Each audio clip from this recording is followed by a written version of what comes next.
Victoria Whitmore sat motionless at table 12, watching the clock like it was counting out her humiliation. 37 minutes. Her wine had gone flat, her meal untouched.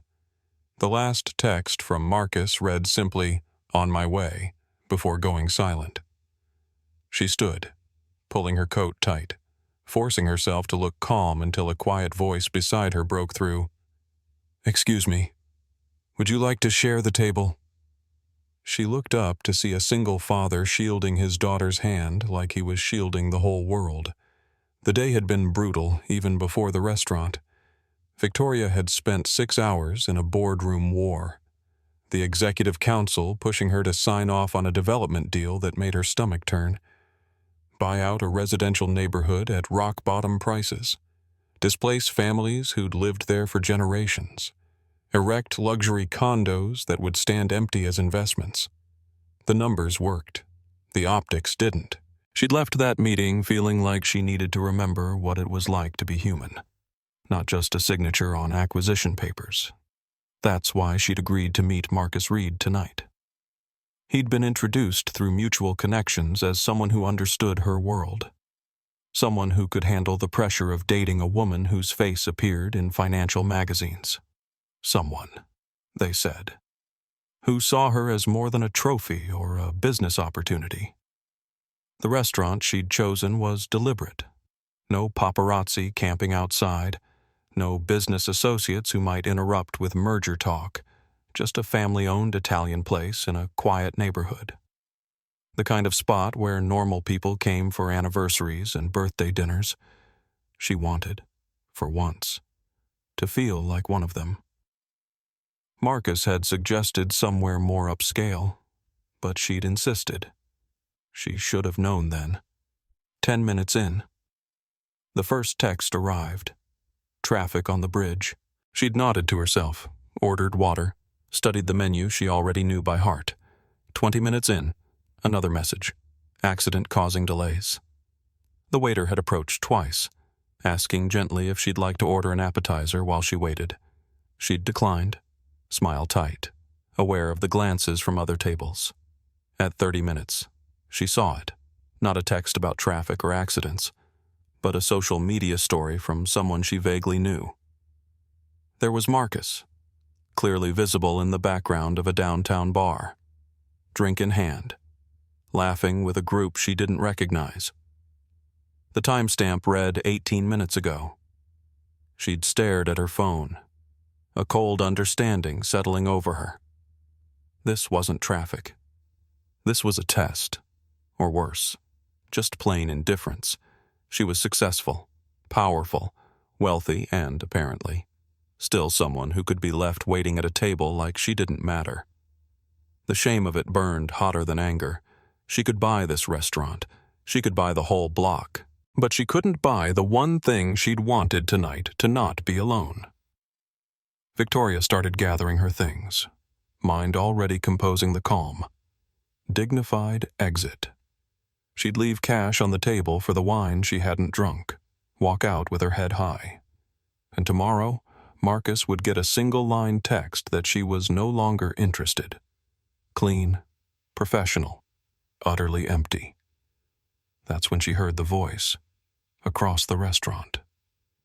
Henry Carter was counting bills from his wallet with the kind of careful precision that spoke of too many months where every dollar mattered. His daughter Emma sat across from him, 8 years old and watching her father with eyes that saw everything. Henry had gotten the rejection email that morning, the manufacturing plant position he'd been sure about, the one that would have meant health insurance, and maybe even a chance to save for Emma's future. They'd gone with someone else. Someone with a degree, they said, even though Henry could fix anything they put in front of him and had 15 years of experience to prove it. Emma had asked him that afternoon, voice small, if they could go out to dinner. Just once, like Mom used to do. And Henry, who'd been about to suggest sandwiches at the park, had looked at his daughter's hopeful face and couldn't say no. The restaurant wasn't fancy, but it wasn't cheap either. He'd chosen it because it was near the bus stop. Because it was safe. Because the online menu showed prices he could just barely manage if he was careful. One meal for Emma, one for himself. Maybe a small dessert to split if she finished her vegetables. He watched Emma now as she studied the menu with exaggerated seriousness, her finger tracing the words she was still learning to read. She was wearing her best dress, the blue one with flowers that was getting too small, but she refused to give up. Her hair was pulled back in a ponytail he'd learned to do from online tutorials. Not perfect, but neat enough. Henry had ordered the cheapest entrees, smiled when the waiter brought bread, and carefully folded his napkin into the shape of a paper crane to make Emma giggle. These were the moments he lived for. The tiny pockets of joy he could still give her even when everything else felt like it was falling apart. That's when Emma looked past him, and her expression shifted. "Daddy," she whispered, "that lady over there is all by herself. Did someone leave her?" Henry followed his daughter's gaze to table 12, where a woman in an expensive coat sat alone, phone dark on the table, staring at nothing, even from this distance. He could see the tension in her shoulders, the way she was holding herself together through sheer will. "Don't stare, sweetheart," Henry said gently. But he couldn't look away either. There was something in the woman's posture that he recognized, the specific kind of loneliness that came from being left behind. He'd felt it himself 2 years ago when Emma's mother walked out. When he'd had to explain to a 6-year-old that sometimes people leave and it's not because you did anything wrong. Emma tugged his sleeve. She looked sad. She did. And suddenly Henry was thinking about all the times someone had shown him kindness when he needed it most. The neighbor who'd brought groceries when he lost his job. The teacher who stayed late to help Emma with reading.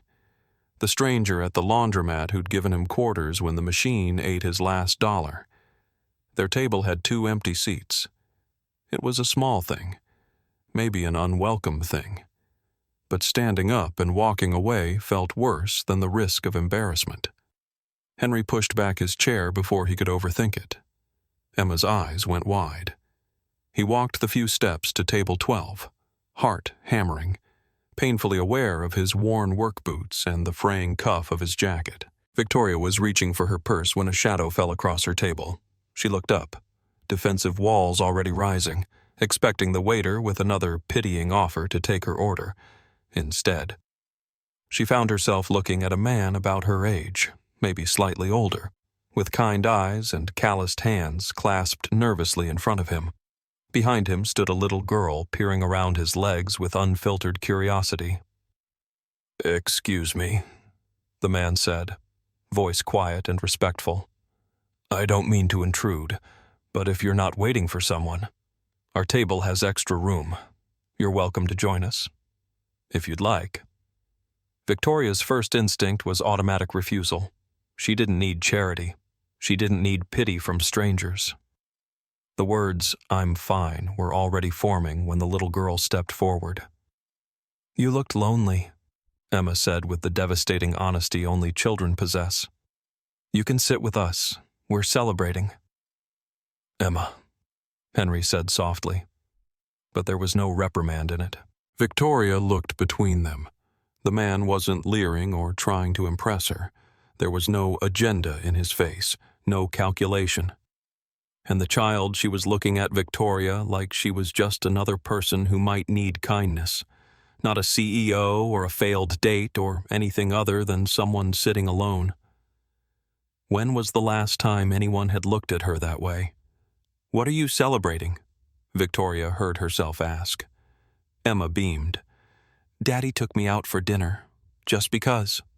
Something cracked in Victoria's chest. She glanced at their table, saw the modest meals, the careful way everything was arranged. This wasn't a family with money to spare. This was a father stretching his budget to make his daughter smile. And he was offering her a seat anyway. "I'd like that," Victoria said, surprising herself. "Thank you." Henry's relief was visible. He helped carry her wine glass over. Emma chattering the whole way about how she'd never shared a table with a stranger before and wasn't this exciting. Victoria found herself settling into a chair that was slightly wobbly, at a table that was slightly too small, feeling more real than she had in months. "I'm Henry," the man said, once they were settled. "This is Emma. Victoria." She almost added her last name, then stopped. Tonight, she was just Victoria. The waiter appeared, confused but accommodating, adjusting their orders and bringing an extra place setting. Emma narrated her menu choices with elaborate detail. She was getting chicken parmesan because it had cheese and chicken and sauce all together. And didn't that sound perfect? Victoria found herself agreeing that it did indeed sound perfect. "What do you do, Victoria?" Henry asked. The polite small talk of strangers. She hesitated. The truth would change everything. It always did. "I work in an office," she said finally. "Lots of meetings, lots of decisions. What about you?" "I fix things," Henry replied. "Equipment, electrical systems, whatever breaks down. I work maintenance mostly." "Daddy can fix anything," Emma announced proudly. "He fixed my bike and the toaster and Mrs. Patterson's sink." "Sounds like you're good at what you do," Victoria said to Henry, and meant it. He shrugged, uncomfortable with praise. "I do my best." The conversation flowed easier than it had any right to. Emma asked Victoria if she had a family, and Victoria found herself admitting she didn't. Not really. Her parents were alive but distant, her siblings caught up in their own lives. Emma, with a child's logic, declared that Victoria could be their friend then, and friends were kind of like family. Victoria watched Henry cut the best portion of his chicken and slide it onto Emma's plate without a word, keeping the smaller piece for himself. She watched him fold his napkin into increasingly elaborate shapes to make his daughter laugh. She watched him listen to Emma's rambling story about her day at school with the kind of attention that suggested nothing else in the world mattered more. When was the last time someone had paid attention to her that way? Not to Victoria Whitmore, CEO, just to her. "Do you ever feel like people only see what they want to see?" Victoria asked suddenly, the wine making her bold. "Like they look at you and they've already decided who you are." Henry was quiet for a moment. "Every day," he said finally. "People look at my work clothes and they think they know my whole story. But they don't know about Emma. They don't know about the things that actually matter." "You were waiting for someone," Emma said, connecting dots with a child's directness. "Did they not come?" "Emma, that's personal." Henry started, but Victoria shook her head. "No, it's okay. Yes, I was waiting for someone." "He didn't show up." "That's mean," Emma pronounced with finality. "You're nice. He should have come." Victoria felt tears prick her eyes and blinked them back hard. "Thank you, Emma." Henry's phone buzzed. He glanced at it, then at Victoria. "I'm sorry," he said quietly. "That must have hurt." It was the simplest acknowledgement. No platitudes about how she deserved better, or how it was his loss. Just recognition that yes, it hurt. And somehow that made it bearable. "The worst part," Victoria found herself saying, "is feeling stupid for hoping." She stopped, shocked at her own honesty. She never talked like this, never showed vulnerability. But there was something about this table, these people, that made her usual armor feel unnecessary. That's when her phone lit up with a video call. Marcus's name flashed on the screen. Victoria stared at it for 3 rings before answering. His face filled the screen, background noise of music and laughter obvious behind him. "Hey, babe," he said, words slightly slurred. "Sorry about tonight. I had a small accident. Had to get the car." "You're at a bar," Victoria said flatly. "What, no? This is just... I can see you, Marcus. I can hear the music. You're not in a hospital or on the side of the road. You're at a bar downtown." His expression shifted, caught. "Look, something came up. Business networking. You understand how it is." "I understand perfectly." Victoria's voice could have frozen steel. "Don't call me again." She ended the call before he could respond, set her phone face down on the table. Her hands were shaking. Emma and Henry sat in careful silence. Then Emma reached across and patted Victoria's hand with sticky child fingers. "At least you're not alone now," she said simply. Victoria looked at this little girl, this stranger who'd shown her more kindness in an hour than Marcus had shown in months. "No," she said softly. "I'm not alone now." Henry didn't pry, didn't ask questions. He just quietly pushed a glass of water closer to her and changed the subject to something lighter. They finished their meal talking about small things, Emma's favorite subjects in school, Henry's proudest repair jobs, Victoria's confession that she'd never learned to ride a bike. Emma insisted this was a tragedy that must be remedied immediately, which made them all laugh. When the check came, Victoria reached for her purse. "Please, let me—" "No," Henry said firmly but kindly. "Thank you, but no." "I'm the one who intruded on your celebration," Victoria protested. "You didn't intrude. You joined us." Henry's smile was gentle. "And honestly, having you here tonight, you made Emma happy. That's worth more than you splitting a bill." Victoria understood then. This wasn't about money or who could afford what. This was about dignity, about Henry being able to provide for his daughter and share something with a stranger without it becoming a transaction. She backed down, respecting that boundary. "Then thank you for the seat at your table. I needed it more than I knew." "Any time," Henry said, and sounded like he meant it. They walked out together into the cool evening air. The parking lot was nearly empty, streetlights casting long shadows. Henry and Emma were heading to the bus stop. Victoria's car sat in solitary luxury near the entrance. "Will you be okay getting home?" Henry asked, always thinking of others first. "I'll be fine," Victoria assured him. She crouched down to Emma's level. "Thank you for sharing your daddy with me tonight. You're very lucky to have him." "I know," Emma said seriously. Then she hugged Victoria quickly, fiercely, before Henry could tell her not to hug strangers. Victoria found herself hugging back, breathing in the scent of children's shampoo and innocence. They didn't exchange numbers, didn't make promises to stay in touch. It was just a moment, crystallized and perfect. And then they went their separate ways. Henry and Emma disappeared into the bus shelter. Victoria sat in her car for a long moment before starting the engine.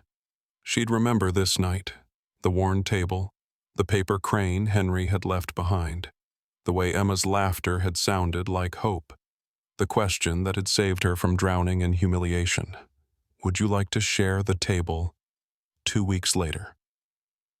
Victoria stood in her executive office 60 floors above the city, reviewing the residential displacement project one final time before the site inspection.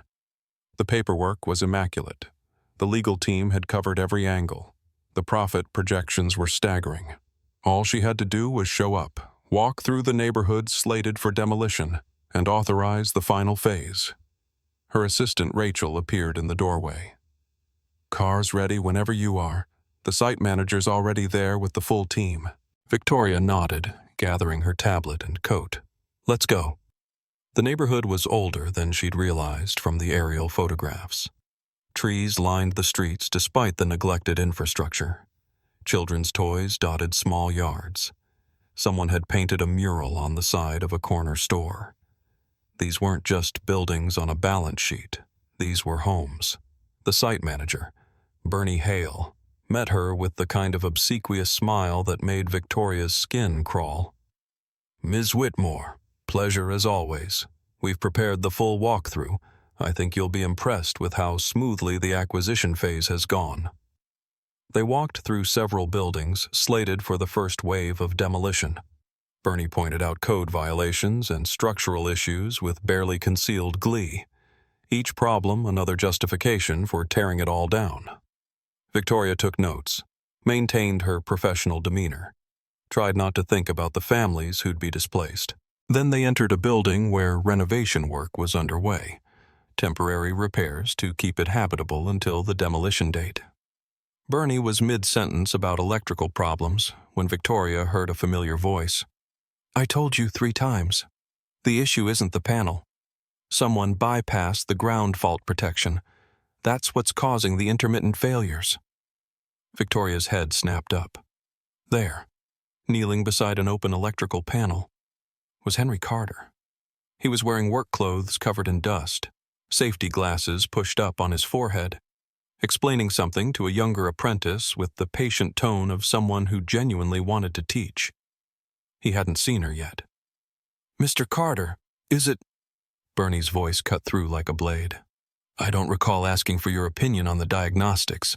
I hired you to follow instructions, not play engineer."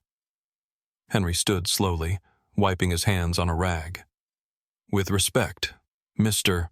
Hale, if you don't fix the ground fault issue, someone's going to get seriously hurt. These buildings are still occupied. These buildings are scheduled for demolition in 6 weeks. We're not investing in major electrical overhauls for tenants who are already relocating.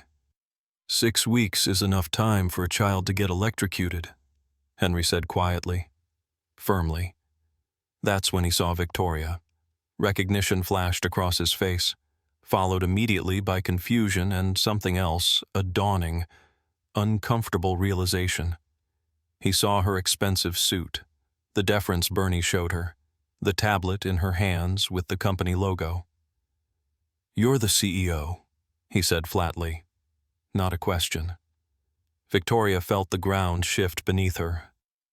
"Henry, Ms. Whitmore," Bernie interrupted, clearly annoyed by the disruption. "I apologize for this employee's insubordination. I'll handle it." "Give us a moment," Victoria said, her executive voice brooking no argument. Bernie's eyebrows rose, but he retreated, taking the apprentice with him. Victoria and Henry faced each other across the exposed electrical panel like a chasm. "I didn't know," she said first. "When I saw you here, I didn't know you'd be working on this project. But you knew what the project was." His voice was level, but she could hear the disappointment underneath. "Tearing down this neighborhood, pushing out people who can't afford to go anywhere else? It's not that simple, isn't it?" Henry's laugh was bitter. "The night we met, you were just Victoria, someone having a bad day, someone who seemed kind. Was that real? Or were you just—" "What? Researching how the other half lives?" "It was real," Victoria said fiercely. "That was the most real I've been in years." "But this is real too." Henry gestured at the building around them. "These families, my work, the fact that in 6 weeks, this whole neighborhood gets erased so people like you can build luxury condos that'll sit empty as investment properties." Victoria flinched. Every word was true. "I'm trying to make it better than it could be. There's relocation assistance, fair market compensation, fair market value for a neighborhood you deliberately undervalued." Henry's expertise showed. "I've seen the assessment reports. I know what these buildings are actually worth, and it's twice what your company's offering." Before Victoria could respond, Bernie's voice echoed from the hallway. "Ms. Whitmore, we're on a schedule." "I have to go," Victoria said, hating herself. "Yeah," Henry said quietly. "You do."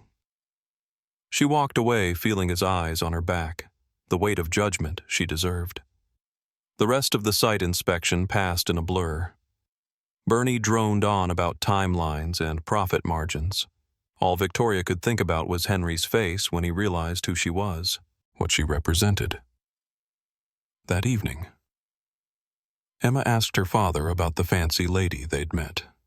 Henry struggled to explain that sometimes people aren't who you think they are, that the world is more complicated than it seems.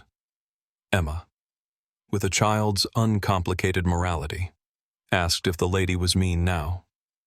"No," Henry said honestly. "She's not mean. She's trapped in a system, sweetheart. And I don't know if she knows how to get out." 3 days later, Bernie Hale summoned Henry to his office with bad news barely concealed as concern. There'd been an incident, electrical fire in one of the buildings. Minor, quickly contained, but someone had to be held accountable. And, unfortunately, Henry had been the last one to work on that building's electrical system. Henry knew immediately what was happening. "I logged a report about the ground fault issue. I submitted 3 separate work orders requesting approval to fix it properly. Work orders I denied because we're not making unnecessary investments in condemned buildings," Bernie said smoothly. "But there's no record of you warning about fire hazards specifically, and now we have a fire. The board's going to want someone to blame. Mr. Carter, I'm trying to help you here." "Help me how?" "Resign quietly. I'll arrange a decent reference, maybe a severance package. But if you fight this, if you make noise, I'll make sure you never work maintenance in this city again." Henry left that office knowing he was being framed, knowing Bernie was covering for corner cutting that had nearly killed people. He also knew he had no power to fight it. No lawyer, no union, just his word against management. Victoria learned about the fire during an emergency board meeting. The directors were furious about the PR exposure, demanding immediate disciplinary action. Bernie had already prepared his scapegoat, a maintenance worker who'd allegedly ignored safety protocols. "The employee's name?" Victoria asked, though she already knew. "Henry Carter, low-level tech. He's being terminated effective immediately." Victoria's mind raced. She'd reviewed the maintenance logs personally after the site visit, curious about Henry's work. His reports were meticulous, every safety concern documented, every request for resources carefully justified. Bernie had denied every single one. "I want a full investigation before any terminations," Victoria said. The board erupted. This was a minor employee in a minor incident. Protecting him looked weak. It opened them to liability. It delayed the project. Marcus Reed, who'd somehow maneuvered his way onto the board of directors, spoke up with poisonous helpfulness. "I think what concerns us, Victoria, is whether your judgment on this matter might be compromised. I understand you have a personal connection to this employee." The room went silent. Victoria felt the trap closing. Marcus had done his homework, found out about the restaurant somehow. Now he was using it against her, painting her as emotionally unstable, unable to separate personal feelings from business decisions. "My judgment," Victoria said coldly, "is that we investigate thoroughly before firing someone who's been filing safety reports that were systematically ignored, unless we want those reports becoming public record in a wrongful termination lawsuit." That got their attention. Victoria pressed her advantage. "I'm ordering a full audit of this project.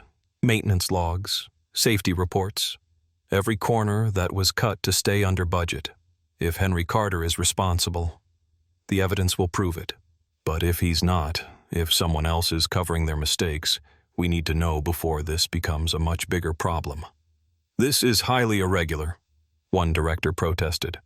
"So is a fire in a building we're supposed to be maintaining," Victoria shot back. "Rachel, get our forensics team on this. I want preliminary findings in 24 hours. As she left the boardroom, she heard Marcus's voice carrying through the door. "She's losing control. This emotional decision-making is exactly what we were worried about." The investigation took 3 days. Victoria's forensics team pulled maintenance logs, work orders, tenant interviews. The evidence was damning. Bernie Hale had been cutting corners for months, denying repairs, falsifying safety reports.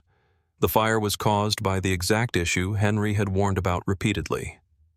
Victoria called an emergency board meeting. The directors shifted uncomfortably as she presented the findings. I'm recommending Bernie Hale's termination and a full review of our acquisition practices, Victoria said. We offer fair market value and extended relocation timelines. That'll cost millions, someone objected. Less than the lawsuit when the media finds out we've been defrauding families, Victoria countered. Marcus leaned forward. Or we settle quietly, pay Carter off, continue as planned. Why risk everything over one employee? Victoria looked at him, seeing clearly for the first time, the man who'd tested her vulnerability at a restaurant, who now wanted to destroy a neighborhood and frame an innocent father. No, she said.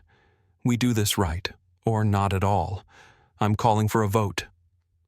She won by 3 votes. Bernie Hale was terminated that afternoon. Henry Carter received a formal apology and a senior maintenance position at triple his previous salary. Henry stared at the letter, Emma reading over his shoulder. Does this mean we're okay, Daddy? She asked. Yeah, sweetheart. I think we're going to be okay. But he didn't reach out to Victoria. The gulf still felt too wide. Victoria restructured the development project with fair assessments and genuine community input. Marcus undermined her at every turn, spreading rumors. Board members listened. There was talk of removing her. You're going to lose your position, Rachel said one late night. I know, Victoria replied. You could compromise. Keep your seat. Victoria thought about Henry's quiet dignity, about doing the right thing even when it cost everything. No, Victoria said. I couldn't. The vote came 1 month later. Victoria defended every decision without apology. She lost by 1 vote. Marcus celebrated before she'd left the building. Victoria cleaned out her office, Rachel helping pack boxes with tears streaming. What will you do? Rachel asked. I'll figure it out, Victoria said. She drove to the neighborhood that night. Families were still there, lights in kitchen windows. She'd bought them time. Victoria found herself at the same restaurant, table 12 occupied. She sat alone, ordered wine, stared at nothing. Excuse me, is this seat taken? Victoria looked up. Henry stood there with Emma beside him, both looking uncertain but hopeful. Emma was holding a folded paper crane. I made this for you, Emma said shyly. Daddy said you had a bad day. How did you? Victoria started. Rachel called me, Henry admitted. Told me what happened, what you did. He was quiet for a moment. I'm sorry I judged you. You had every right to judge me. Maybe. But I also know what it's like to lose everything because you did the right thing. Henry gestured to the empty chair. Would you like some company? Victoria felt tears threatening and didn't care. I would. Henry sat down, Emma scrambling into the chair beside him. The waiter appeared, confused but game, adding settings for 2 more. I heard you got a new job, Victoria said. Senior maintenance supervisor. Henry confirmed. Better pay, benefits, the kind of stability Emma deserves. He paused. Thank you for that. I didn't do it as a favor. The investigation proved you were right about everything. I know, but you could have buried it. Protected the company instead of the truth. You chose not to. Henry's eyes met hers. That cost you everything. Not everything, Victoria said, looking around the table. I still have a seat at this table. Emma beamed. We're celebrating. Daddy got his new job and you were brave. I don't feel very brave, Victoria admitted. The bravest people never do, Henry said softly. They just do what's right and deal with the consequences. They ordered dinner. Emma narrated her menu choices again, just like before, and Victoria found herself laughing, really laughing. The weight she'd been carrying for weeks lifted slightly. What will you do now? Henry asked. I honestly don't know. For the first time in 20 years, I don't have a plan. Victoria smiled ruefully. It's terrifying, but also kind of freeing, Henry suggested. Maybe. Victoria looked at him curiously. How did you do it? When Emma's mother left? When you lost everything? How did you keep going? Henry glanced at his daughter, who was absorbed in folding her own napkin into crane shapes. I had something worth fighting for. Someone who needed me to be better than my circumstances. He looked back at Victoria. You'll find your reason, too. They talked through dinner about everything and nothing. Victoria told them about Rachel's fierce loyalty and the board members who'd voted to keep her despite the pressure. Henry shared Emma's latest school triumph and his plans for the new position. Emma fell asleep against her father's shoulder halfway through dessert when the check came. Victoria reached for it automatically. Henry started to protest, then paused. Actually, he said carefully, maybe tonight we split it equal partners. Victoria understood what he was offering.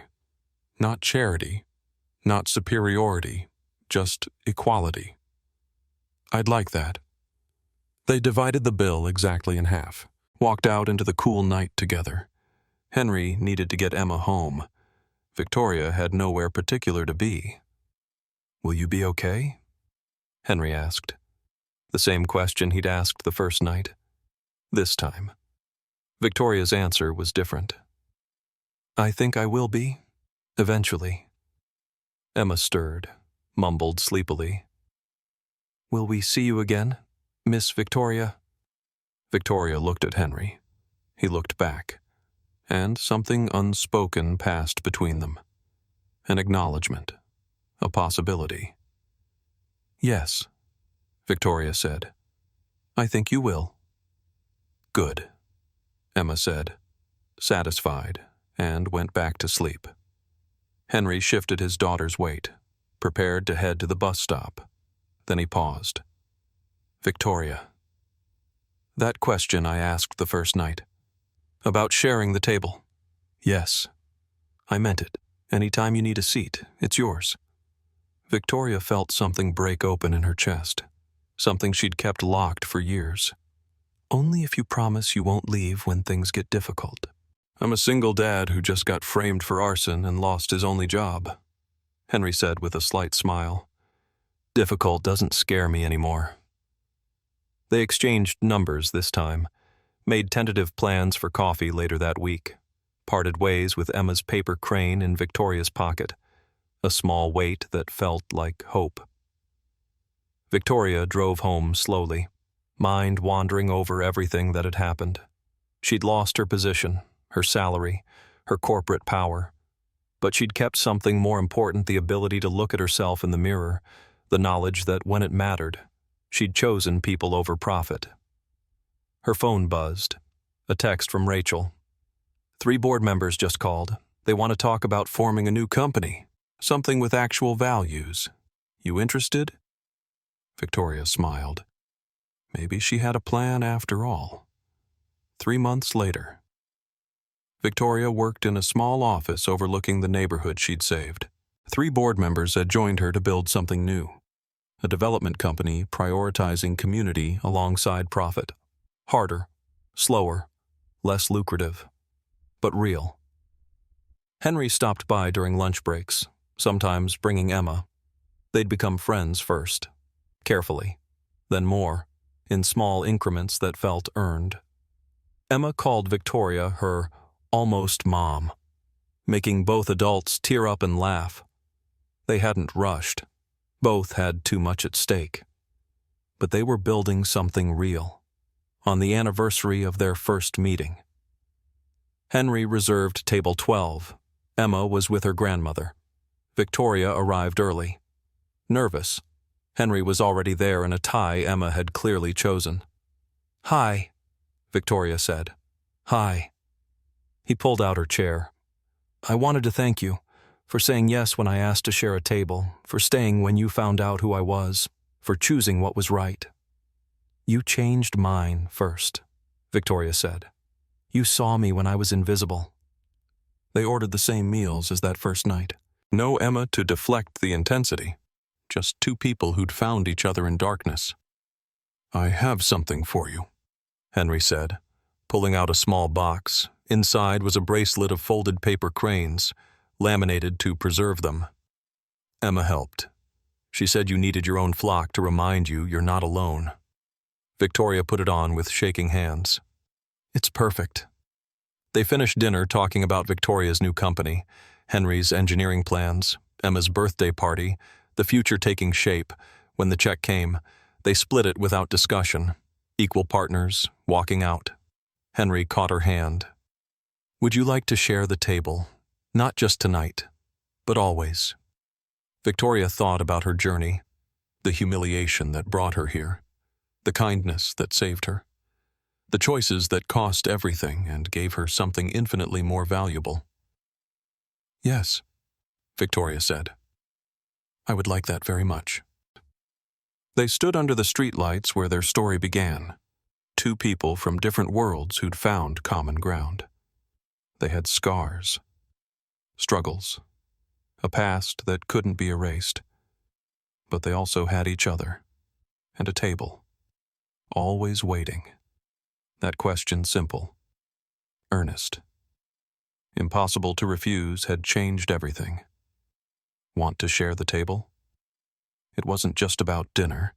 It was about making room for someone unexpected, about choosing connection over isolation.